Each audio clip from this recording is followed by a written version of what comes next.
اذان کہنے کا صحیح طریقہ کیا ہے؟ دراصل اکثر مسجدوں میں اذان کے الفاظ کو تھوڑا زیادہ کھینچتے ہیں، اس بارے میں رہنمائی فرما دیں۔ دیکھیں، اذان بھی عربی زبان میں اناؤنسمنٹ ہے کہ نماز کے لیے آ جاؤ، تو اس میں عربی زبان ہی کے قواعد چلیں گے۔ تو جتنا عربی کے جو قاعدے ہیں، جو بھی تجوید کے قاعدے ہیں، جتنا کھینچنے کی اجازت دیتے ہیں اتنا کھینچا جائے گا، جتنا کھینچنے کی اجازت نہیں دیتے اتنا نہیں کھینچا جائے گا۔ حضرت مفتی تقی عثمانی صاحب اور حضرت مفتی رفیع عثمانی صاحب دامت برکاتہم العالیہ، ان کے استاذ تھے حضرت مفتی رشید احمد صاحب رحمہ اللہ تعالی، جو میرے شیخ و مرشد بھی تھے اور مفتی اعظم بھی تھے، اور حضرت مفتی محمد شفیع صاحب رحمہ اللہ جو مفتی اعظم پاکستان تھے، ان کے شاگرد بھی تھے۔ وہ بہت زیادہ اس پہ رد کیا کرتے تھے کہ یہ جو آج کل اذانوں کو اتنا کھینچا جا رہا ہے، یہ اس کی دلیل کیا ہے؟ ٹھیک ہے، بعض بات کے قاریوں نے اس پہ کچھ لکھا ہے کہ یہ مد تعظیم ہے اور اس طرح کی کچھ چیزیں ہیں، کچھ علماء اس کے قائل ہیں، لیکن حقیقت میں دیکھا جائے نا تو ہمیں کوئی واضح دلیل ملتی نہیں ہے اس کے صحیح ہونے پر، کہ اس کو جو ہے لفظ اللہ کو آپ کھینچ رہے ہیں اللہ اکبر، کیوں بھائی؟ اللہ میں الف کو ایک الف کے برابر کھینچا جائے گا نا۔ ہاں، یہ ضرور ہے کہ اذان ذرا ٹھہر ٹھہر کے دی جائے گی اور اقامت جلدی جلدی کی جائے گی، لیکن اس کو اتنا کھینچنا تو وہ بہت زیادہ خلاف تھے اس کے کہ یہ کہاں سے نکالا ہے۔ اور بعض عرب علماء کو بھی میں نے دیکھا، ان کی تحریر پڑھی ہے، کویت کے بعض عرب علماء نے خط لکھا تھا سعودی علماء کے نام کہ بھئی یہ جو اتنی زیادہ آپ کے ہاں اذانوں کو کھینچا جا رہا ہے، یہ کہاں سے ثابت ہے؟ اس میں جو المحلہ لابن حزم ہے، اس میں نے ایک روایت بھی دیکھی تھی، ایک تابعی نے کسی دوسرے کو تنبیہ کی اور کہا کہ انی ابغضک فی اللہ، میں تم سے اللہ کی وجہ سے نفرت کرتا ہوں۔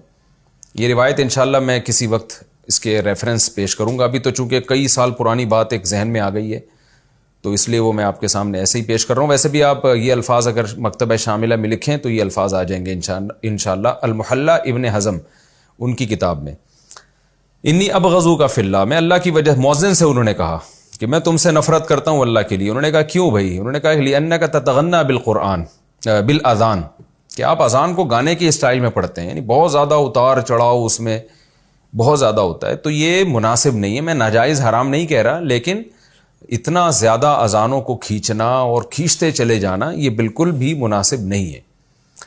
تو کیونکہ اذان بھی عربی زبان میں، اس میں عربی ہی کی تجوید کے قواعد چلیں گے۔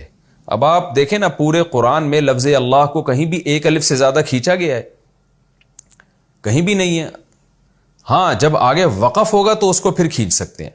تو اس لیے اذان کا صحیح طریقہ یہی ہے کہ اس کو قواعد و ضوابط کے حساب سے دیا جائے۔ میں الحمدللہ دارالافتاء والارشاد میں مؤذن رہا ہوں، کافی عرصہ اذان دیتا رہا ہوں، تو اس میں ہم اذان دیتے تھے اور کیسے اللہ اکبر، بس اللہ اکبر اس طرح سے اذان دیتے تھے ہم۔ پھر اشہدو میں لا کو کھینچ سکتے ہیں اور آخر کے اللہ کو، کیونکہ وقف ہے، اشہد ان لا الہ الا اللہ، یہ کھینچنا جائز ہے، کیونکہ لا پہ بھی مد ہے اور الا اللہ میں اللہ پہ بھی مد ہے۔ ان دونوں کو کھینچ سکتے ہیں آپ، لیکن الہ کو نہیں کھینچ سکتے۔ الہ، اب مؤذن کیا کر رہے ہوتے ہیں؟ اشہادو، ہا کو کھینچ رہے ہیں جہاں کھینچنا نہیں ہے۔ اللہ الہ میں الہ کو کیوں کھینچ رہے ہیں بھائی؟ الہ پہ تو الف ہے بس، تو الہ ہے نا، اس طرح ہے۔ ہاں، الا اللہ میں چونکہ آگے وقف آ رہا ہے تو اس کو کھینچنا جائز ہے۔ تو اشہد ان لا الہ الا اللہ، اس طرح ہم اذان دیتے تھے۔ اسی طرح اشہد ان محمد رسول اللہ میں بھی اشہد ان، اب انا کو مؤذن لوگ بہت کرتے ہیں، انا، یہ کیا ہے بھائی؟ یہ کہاں سے نکالا آپ نے؟ انا کو انا ہی پڑھا جائے گا نا۔ پھر محمدن کو محمدن، یہ تو نہیں، اس کو کھینچ رہے ہوتے ہیں۔ پھر رسول میں رسول اللہ، یہ رسول کو اتنا کہاں سے کھینچا آپ نے؟ اس کی کیا دلیل ہے؟ تو رسول اللہ میں پھر آخر میں اللہ کے آگے چونکہ وقف ہے اس کو کھینچ سکتے ہیں۔ تو اشہد ان محمد رسول اللہ، آخر میں لفظ اللہ کو کھینچ لیں آپ، کیونکہ آگے وقف آ رہا ہے۔ لیکن اشہدو میں اشہا بھی نہیں کہہ سکتے، رسو یہ بھی اتنا لمبا کھینچنے، یہ بھی اس کی بھی کوئی ہمارے پاس واضح دلیل نہیں ہے اس کے صحیح ہونے کی، یہ ٹھیک نہیں ہے. اسی طرح آگے پھر حی علی الصلاۃ میں حیا، اس کو کیوں کھینچ رہے ہیں، اس میں اتنا زور کیوں لگا رہے ہیں؟ حیا غلط ہے، حیا پھر علی الصلاۃ ہے، علی الصلاۃ نہیں ہے.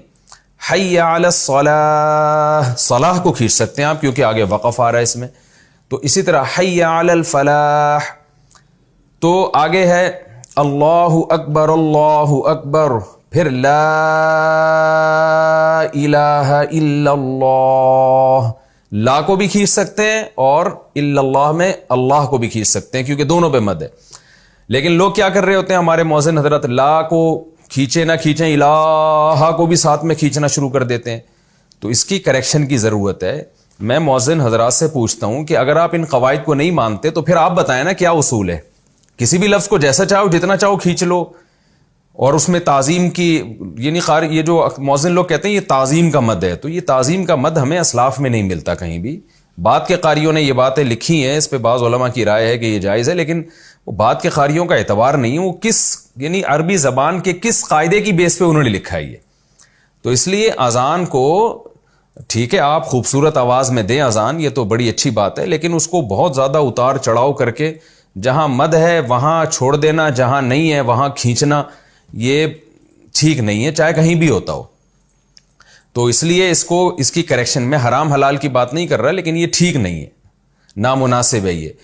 تو ایک تو یہ ہے. دوسری بات یہ کہ اس کا یعنی ایک نقصان تو یہ ہے کہ آپ تجوید کے قاعدوں کی خلاف ورزی کر رہے ہیں اس میں. دوسرا نقصان اس کا یہ ہے کہ اذانیں بہت لمبی ہو جاتی ہیں. جب ہر جگہ ہی مد کرتے چلے جا رہے ہیں آپ، جہاں مد نہیں ہے وہاں بھی کر رہے ہیں، تو اتنی لمبی اذان کا احترام کرنا عام آدمی کے لیے بہت مشکل ہو جاتا ہے. آپ دیکھیں نا جب اذان شروع ہوتی ہے اللہ اکبر، اتنا اللہ کو کھینچ دیا. یہاں اللہ کو نہیں کھینچ سکتے آپ، کیونکہ یہاں اللہ میں ہا پہ وقف نہیں کر رہے آپ.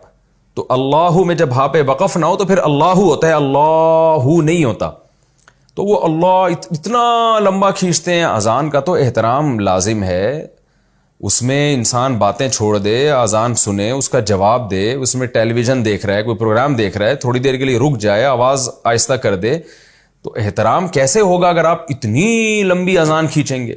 میں خود بہت لمبی لمبی اذانیں دیا کرتا تھا جب تک میں حضرت مفتی رشید احمد صاحب سے میرا تعلق نہیں تھا. تو لوگ تعریف تو بہت کرتے تھے، ماشاءاللہ کیا خوبصورت اذان دی آپ نے. لیکن مجھے یاد ہے میری عمر ہوگی اس وقت 16-17 سال، تو مجھے یاد ہے اس وقت بہت سے لوگوں نے مجھ سے کہا کہ مفتی صاحب آپ، مولانا صاحب کہتے تھے اس وقت، تو مفتی کا لقب نہیں ملا تھا ہمیں، یا مولانا بھی نہیں تھا بلکہ میں تو کالج میں پڑھتا تھا اس وقت. تو مجھے بہت سے لوگوں نے کہا کہ یار آپ اتنی لمبی اذان دیتے ہو، ہمارے لیے اس کا احترام کرنا مشکل ہو جاتا ہے، تو مختصر دیا کریں ایک نارمل اس میں. تو اس لیے جو مؤذن صاحبان میں آج کل مقابلے چل رہے ہیں نا، لمبی لمبی اذانوں کے کھینچتے جا رہے ہیں، وہ اس سے بھی زیادہ لمبا سانس کھینچتا ہے، وہ اس سے بھی زیادہ، یہ چیز قابل اصلاح ہے، اس کو ترک کر دینا چاہیے. تو اور اس کی پریکٹس کرنی چاہیے.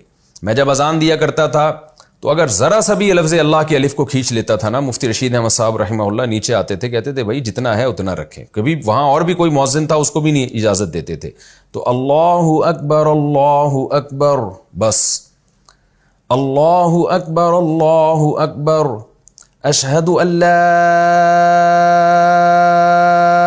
الہ الا اللہ، اشہد ان لا الہ الا اللہ، اشہد ان محمد رسول اللہ. اس دن کسی دن اگر ہم نے یہ کر دیا نا اشہد ان محمد رسول اللہ، رسول کو تھوڑا سا کھینچ لیا، حضرت آ کے کہتے تھے یہ رسول کو اتنا کیوں لمبا کر رہے ہیں آپ. تو آج اس کی اصلاح بالکل ختم ہو گئی ہے. تو میرا مقصد ابھی اذان سکھانا نہیں ہے، ہر ایک کا لب و لہجہ اپنا ہوتا ہے. آپ کسی بھی لہجے میں دیں جو آپ کو اچھا لگ رہا ہو. مختلف اندازوں میں اذان دی جاتی ہے، سارے انداز ٹھیک ہیں، لیکن تجوید کے قاعدوں سے آپ کو ہٹنے کی اجازت نہیں ہے. اس کو اتنا طول دینا، کھینچتے چلے جانا جس کی کوئی دلیل ہی نہ ہو آپ کے پاس، تو یہ بات سمجھ میں آنے والی نہیں ہے. تو اس کو ترک کر دینا چاہیے. اور جامعۃ الرشید میں بھی پہلے بہت صحیح اذان ہوا کرتی تھی، اب وہاں بھی شروع ہو گئی ہے لمبی لمبی اذانیں. وہاں کے مؤذنین بھی اب ماشاءاللہ ایک سے ایک کھینچنے کی کوشش میں لگے ہوئے ہیں. ان کو بھی ہم تنبیہ کر کر کے تھک گئے ہیں. اب ظاہر ہے وہ بڑے حضرات ہر چیز پہ نظر, یعنی کیسے ممکن ہے کوئی جامع رشید جائے سنے بڑی لمبی اذان ہو رہی ہے تو جو ہے تو وہ کوئی جامع رشید کا عمل بھی کوئی حجت نہیں ہے. ٹھیک ہے, بعض علماء اس کو ان کا فتویٰ ہے کہ یہ جائز ہے, میں یہ نہیں کہہ رہا کہ یہ مسئلہ اختلافی نہیں ہے, لیکن یہ کہ جن کا فتویٰ ہے کہ جائز نہیں ہے ان کے پاس کوئی ہمارے علم میں کوئی مضبوط دلیل نہیں ہے. مد تعظیم وغیرہ کی بات کی جاتی ہے لیکن ہمیں اسلاف سے نہیں ملتا اس بارے میں کوئی واضح بات. اور ویسے بھی آپ دیکھیں نا, پورے قرآن میں عوام کو سمجھانے کے لیے اتنی دلیل کافی ہے کہ پورے قرآن میں کہیں لفظ اللہ پہ مت دکھا دیں جہاں وقف نہ ہو اور لفظ اللہ کو تعظیم میں کھینچا گیا ہو. تو کہیں بھی نہ حدیث میں نہ قرآن میں کہیں بھی اس کی کوئی ہمیں مثال نہیں ملتی. لہذا اذانوں کو عام قاعدے سے ہٹا دینا یہ ٹھیک نہیں ہے. اور بڑی بات یہ ہے کہ اگر آپ اس کو ہٹائیں گے تو پھر یہ مینیج کیسے کریں گے نا, تو پھر کیا, یعنی آپ اس کا کرائٹیریا کیا ہے, معیار کیا ہے. کوئی اشہدو میں ہا کو بھی کھینچ رہا ہے, شہادو کر رہا ہے, تو آپ اس کو کیسے روکیں گے؟ وہ کہہ رہے ہیں میں یہ بھی تعظیم ہے, میں ذرا اور اپنی آواز کو لاؤڈلی کرنے کے لیے ہا کو بھی کھینچ رہا ہوں, دو کو بھی کھینچ رہا ہوں, رسو کو پھر کھینچتا ہی چلا جا رہا ہوں رسول اللہ کو. تو اس لیے جب آپ ان ضابطوں کا خیال کریں گے تو آپ ایک باؤنڈ رہیں گے, اور ان ضابطوں سے ہٹ گئے جو تجوید کے قاعدے ہیں تو پھر کوئی حد نہیں ہے. پھر تو کوئی بھی جیسی چاہے اذان دے, آپ اس کو کیسے منع کریں گے کہ یہ ٹھیک ہے اور یہ غلط ہے؟ کیسے روک سکتے ہیں آپ اس کو؟